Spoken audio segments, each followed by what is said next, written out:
ओम श्री परमात्मा नमः। मैं प्रोफेसर हरिहृदय अवस्थी अपने परम पूज्य गुरु जी पंडित भगवत शरण शुक्ल, जो वेदों, उपनिषद, पुराण और गीता के विशेषज्ञ हैं, उनके साथ में Awasthi Ayurveda anatomy yoga and spirituality channel पर आप सभी का हार्दिक स्वागत करता हूं। आज हम गीता के 8वें अध्याय के 11वें श्लोक में हैं, जिसमें प्रश्न बन रहा है कि उस पर ब्रह्म का स्वरूप कैसा होता है जिसका हमें स्मरण या ध्यान करना चाहिए, क्योंकि जब वो स्पष्ट होगा तभी हम उसका ध्यान अच्छी तरीके से लगा सकेंगे।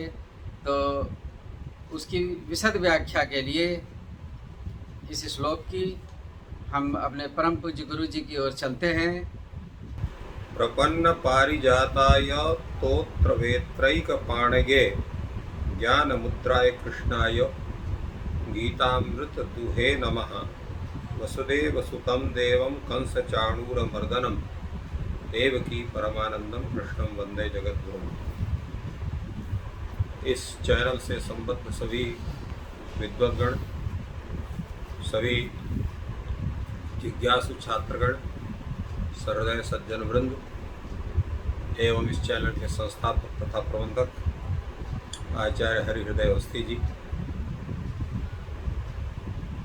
भगवान के स्वरूप की चर्चा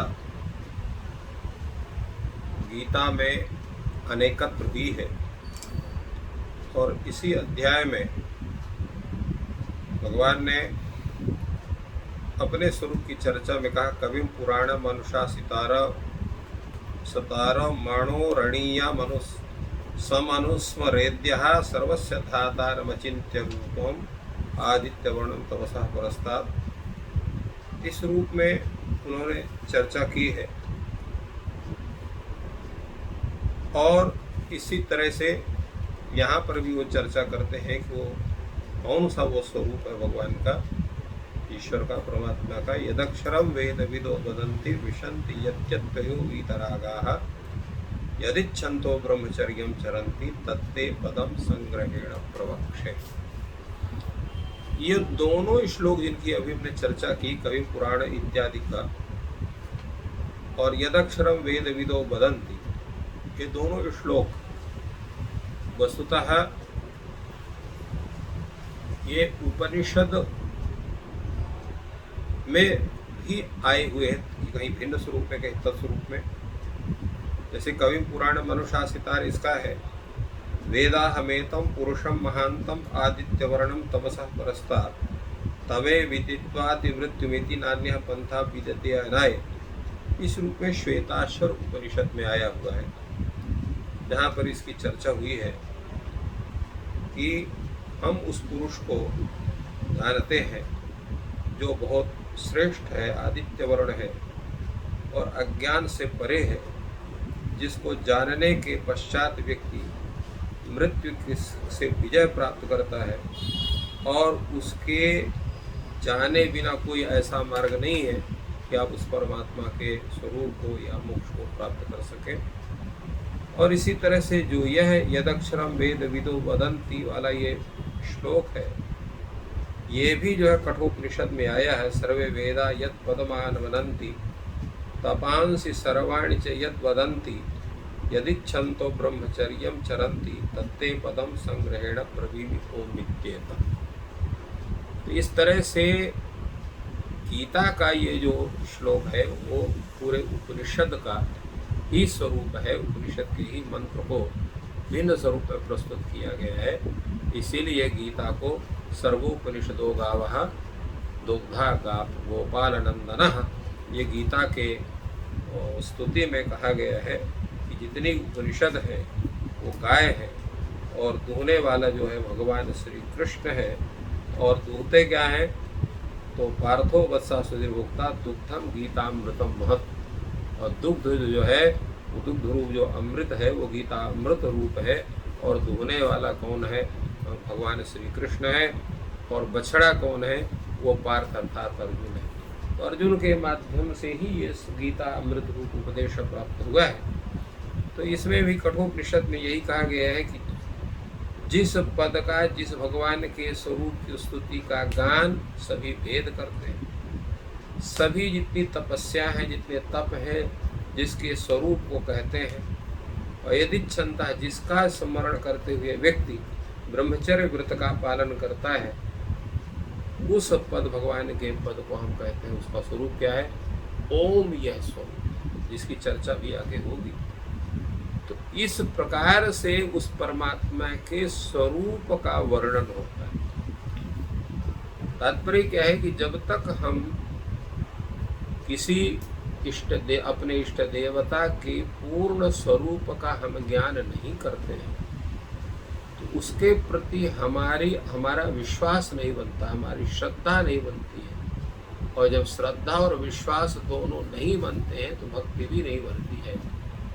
क्योंकि जब तक हम उस व्यक्ति विशेष पर, देव विशेष पर पूर्ण विश्वास नहीं करते हैं, तब तक उसके प्रति हमारा स्नेह वो सामान्य ही हो सकता है, विशिष्ट स्नेह का स्वरूप नहीं बनता है। इसलिए भगवान अपने उस स्वरूप का परिचय सबके कल्याणार्थ कराते हैं। वो स्वरूप कैसा उस परमात्मा का? अक्षर स्वरूप है। यत अक्षरम वेद विदो वदन्ति। वेद के जानने वाले विद्वान जिस सच्चिदानंद घन परमात्मा का गान करते हैं, वो कैसे सच्चिदानंद घन परमात्मा कैसे है? तो उसका जो परम पद है वो अविनाशी है। और विशंत यद्यत यो वीतरागा, वीतराग जो आसक्ति रहित है। राग का मतलब होता है संपूर्ण प्राप्य वस्तुओं में अत्यधिक स्नेह होना, ये राग है। राग के कारण ही हमारी आसक्ति बनती है, हम उस वस्तु का, व्यक्ति का त्याग नहीं कर पाते।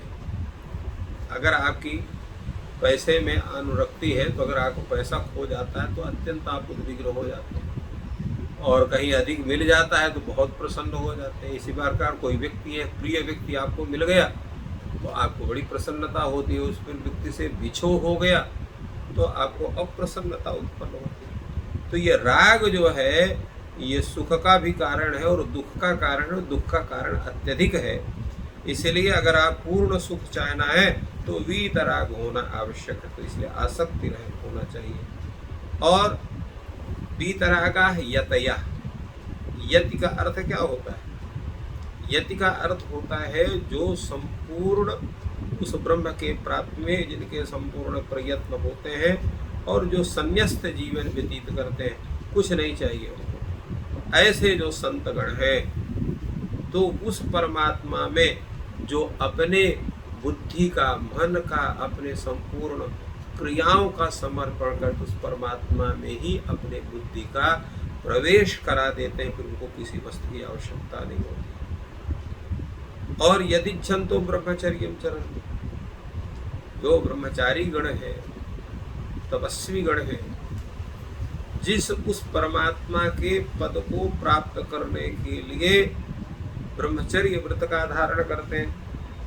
क्योंकि ब्रह्मचर्य व्रत का जो धारण करने से क्या होता है कि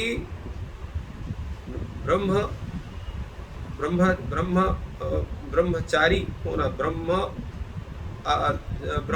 ब्रह्मचरती इति ब्रह्मचारी। ब्रह्मचारी शब्द का अर्थ कई अर्थ होते हैं। ब्रह्म वेदम, चरति अधीते, लभते इति ब्रह्मचारी, ये भी अर्थ होता है। और ब्रह्म क्या है? ब्रह्म मार्ग, ब्रह्म प्राप्ति का जो मार्ग है, ब्रह्म प्राप्ति मार्गम चरति गच्छति इति ब्रह्मचारी, जो उस ब्रह्म प्राप्ति के मार्ग का जो संचरण करता है, अर्थात उस परमात्मा के प्रति पूर्ण समर्पण हो करके संपूर्ण अपनी गतिविधियों को सात्विक बनाकर उस परमात्मा के प्राप्ति के विषय में निरंतर चिंतन करता रहता है, वो ब्रह्मचारी का स्वरूप उसका होता है, उसका आचरण करना। तो ऐसे साधन करने वाले व्यक्ति जो है वो ब्रह्मचारी कहलाते हैं। ये ब्रह्मचारी शब्द की व्याख्या है। और ब्रह्मचारी आश्रम में उन सब जो है धर्म का परिपालन होता है। तो यदि क्षमता, जिस परमात्मा को चाहने के लिए ब्रह्मचर्य व्रत का धारण करके ब्रह्मचारी लोग विचरण करते हैं, तत्ते पदम, उस परम पद को संग्रहेण, संग्रहेण अर्थात संक्षेपेण, संक्षेप में हम उसकी व्याख्या करेंगे। भगवान श्री कृष्ण कहते हैं, भगवान श्री कृष्ण जगत गुरु है। कृष्णम वंदे जगत गुरु।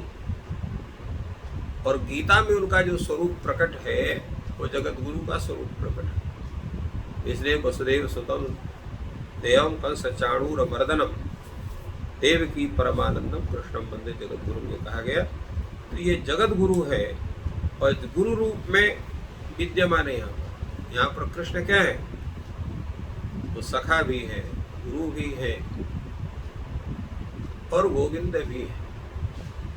इसलिए तीनों स्वरूप उनका यहाँ पर विद्यमान है। और वो यहाँ पर गुरु रूप में कहते हैं मैं जो है ते तत्पदम संग्रहेण प्रमुख, उस परमात्मा के उस पद का, उनके स्वरूप का, उनके उस ऐश्वर्य का मैं वर्णन आपको करता हूँ, उसको बताता हूँ। तो संग्रहेण कहा उन्होंने, संक्षेप में कहा, क्योंकि उनका जो पूरा वर्णन है, पूरे स्वरूप का वर्णन वो नहीं है। वेद भी कहते हैं नेति नेति, उस परमात्मा के स्वरूप का वर्णन करने का सामर्थ्य किसी में नहीं, इसलिए संक्षेप होता है। इसलिए उसका जो स्वरूप है वो अक्षर स्वरूप है। यत अक्षरम, अक्षर स्वरूप, अक्षर क्या है? ओम। इसलिए कठोपनिषद में कहा गया है तत्ते पदम संग्रहेण ब्रवीमि ओम इत्येतत्। ओम यह जो प्रणव है ये भगवान का सबसे जो है संक्षिप्त स्वरूप, माने उनका वर्णन ओम के इस कथन से संपूर्ण वर्णन उस परमात्मा के वर्णन संक्षेप में होता है। इसलिए वो कहा पदम तत्ते पदम संग्रहेण ब्रवीमि ओम इत्येतत्। और गीता में भी आगे कहेंगे ओमित्येकाक्षरम ब्रह्म व्याहरण मामनुस्मरण यह प्रदाति जन्तेहम सयाति परमाम गतिम। अर्थात उस परमात्मा केवल ओम इतनी उच्चारण मात्र से जो व्यक्ति अपने प्राण को त्याग करता है वो परम गति को प्राप्त करता है। तो भगवान के संपूर्ण स्वरूप का वर्णन अत्यंत विशद भी है, अत्यंत संक्षिप्त भी है। इसलिए भगवान ने स्वयं अपने स्वरूप को कहा कि हमारा जो संक्षिप्त स्वरूप है, अक्षर स्वरूप, अक्षर क्या है? ओम इस स्वरूप का है। उसको हम आप सबको उसको उपदेश करेंगे। उस उपदेश करने से उसका स्वरूप क्या होगा, कैसे उसका स्मरण करना चाहिए, क्या खाली ओम इतने मात्र कहने से हमको मुक्ति मिल सकती है कि कुछ उसकी दूसरी प्रक्रिया है। इन सब प्रक्रियाओं का उल्लेख भगवान आगे के पद्यों में करते हैं। यहाँ पर उन्होंने उसके स्वरूप के प्रति एक सबके अंदर जिज्ञासा प्राप्त कराने के लिए, उसके प्रति उत्सुकता प्राप्त कराने के लिए उन्होंने इस पद्य के माध्यम से हम लोगों के मार्ग को प्रशस्त किया। बहुत ही सुंदर विवेचन गुरु जी ने किया। और इस संदर्भ में मैं कहूँ कि सो हम, तो ओम का ही एक स्वरूप है, वो सोहम का उच्चारण करते हैं। और वो पूरा का पूरा जो है एक पंथ है जिसका करता है। दूसरी बात है कि अक्षर ब्रह्म है और ओम उसका संक्षिप्त रूप है, ऐसा गुरु जी ने बताया। और अंग्रेजी में भी ओम को बहुत ही महत्व दिया गया है। तत्सम तद्भव अर्थों में समझें कि वहाँ पे जो अंग्रेजी के जानकार लोग हैं वो इन शब्दों को जानते होंगे। ओमनी प्रेजेंट, तो भगवान के लिए शब्द है कि ओम ही प्रेजेंट है। जो भगवान है ओमनी प्रेजेंट है, सब जगह है। तो ओमनी प्रेजेंट और ओमनी पोटेंट, ईश्वर ही सर्वशक्तिमान है, ओमनी पोटेंट। तो ये शब्द जो प्रयोग हुए हैं और ये ओम से ही बने हैं। उनका जो डेरिवेशन है वो ओम से भी ही है, क्योंकि जो हमारा भारतवर्ष था वो जगत गुरु था, यहीं से लोग पढ़ के गए और अपने अपने विषयों में, अपनी अपनी भाषाओं में संस्कृत के शब्दों का प्रयोग किया। और आपको अगर ये ज्ञान अच्छा लग रहा है तो कृपया उसको शेयर करें। और आप नए जुड़े हैं तो चैनल को सब्सक्राइब करें, वीडियो को लाइक करें। आपका दिन शुभ हो और ईश्वर आपकी मनोकामना पूर्ण करें।